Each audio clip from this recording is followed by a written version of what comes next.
bá mi yọ̀ kẹ́ dúpẹ́ òní lọ́jọ́ ìbí mi.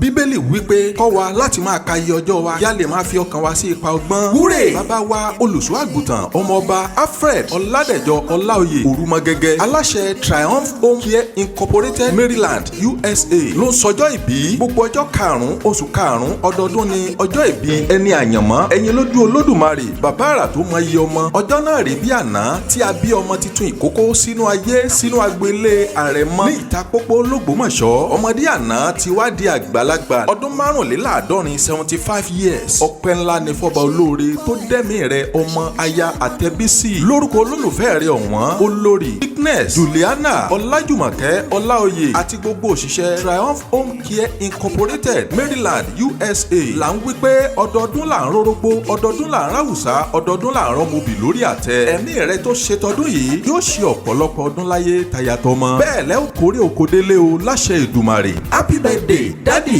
long life and prosperity. Happy birthday.